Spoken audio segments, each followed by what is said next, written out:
François qui demandait, quelle est la différence entre les verbes sagasu et sagasu, qui veulent dire tous les deux chercher. Donc là, en fait, il y a 2 kanji différents pour ces 2 verbes. En vérité, moi, ce que je vais faire, c'est que je vais carrément vous expliquer les 4 verbes qu'on peut utiliser en japonais pour dire chercher, et on va voir dans quel cas de figure on va utiliser l'un ou l'autre. Donc on va en voir 4 ensemble. Déjà, quand on cherche quelque chose, donc l'objet de nos désirs, on va dire, hein, vraiment il y a un truc que je veux et je le cherche, ça va être sagasu, donc formant masse, sagashimasu, je cherche. Maintenant, pour ce verbe-là, on a 2 kanji différents. Les 2 kanji, en vérité, il y en a un qu'on va utiliser beaucoup plus, c'est le kanji avec la clé de la main, le trou et l'arbre. Ça, c'est le verbe sagasu le plus courant. Ça, c'est le sagasu quand on cherche quelque chose. On cherche quelque chose qu'on désire. Donc, je vous donne quelques exemples. Si vous êtes à la recherche d'un trésor, on en avait déjà parlé, de ce petit mot. Donc, takaramono. Takaramono o sagasu. Je cherche un trésor. Donc là, c'est vraiment la chose que je veux. Si on parle par exemple de One Piece ou autre, quand on est dans une histoire comme ça d'aventure, on cherche un trésor, ce sera plutôt celui-ci. On peut chercher aussi un travail. Si vous êtes à la recherche d'un travail, en ce moment, vous pouvez dire donc shigoto o sagasu, chercher un travail.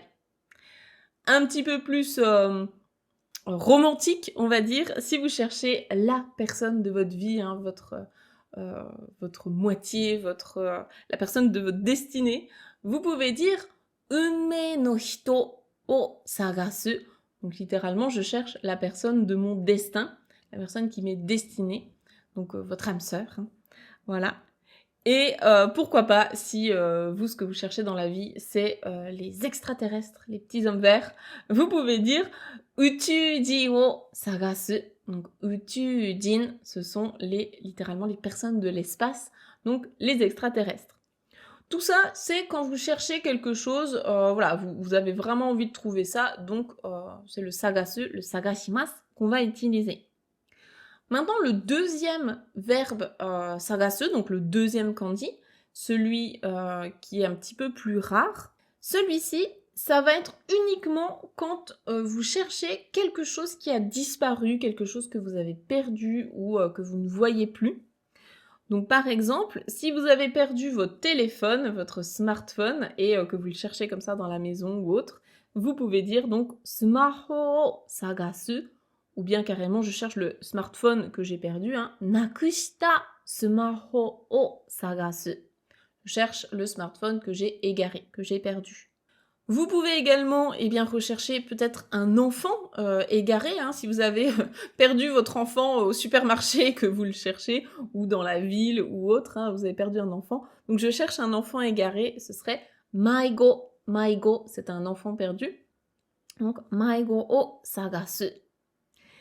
Et éventuellement, si vous êtes par exemple dans un grand matsuri, en plus là c'est la période au Japon avec les matsuri du printemps, de l'été, tout ça, si vous êtes dans une énorme foule et que vous avez perdu l'un de vos amis de vue, là c'est pareil, vous pouvez dire donc tomodachi o sagasu, je cherche un ami ou une amie, ou je cherche mes amis. Vous pouvez carrément dire je cherche un ami que j'ai égaré dans la foule du matsuri, donc omatsuri de hagureta tomodachi o sagasu. Chercher un ami égaré dans le matsuri, donc avec lequel j'ai été séparée au matsuri. Voilà, ça c'est la différence déjà entre les deux sagasu, entre les deux kanji.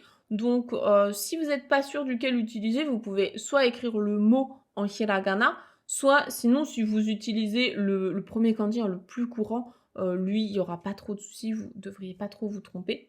Maintenant on va parler du verbe shiraberu. Shiraberu, si vous cherchez dans le dictionnaire, c'est un indice, si vous cherchez dans le dictionnaire, vous verrez que ce verbe se traduit par chercher. Et justement, ce shiraberu, on ne va l'utiliser que quand on fait des recherches, dans un dictionnaire ou bien sur internet, etc. Shiraberu, c'est faire des recherches, mais pas du coup physiquement. C'est pas un objet que vous cherchez, c'est plutôt une information qu'on va chercher.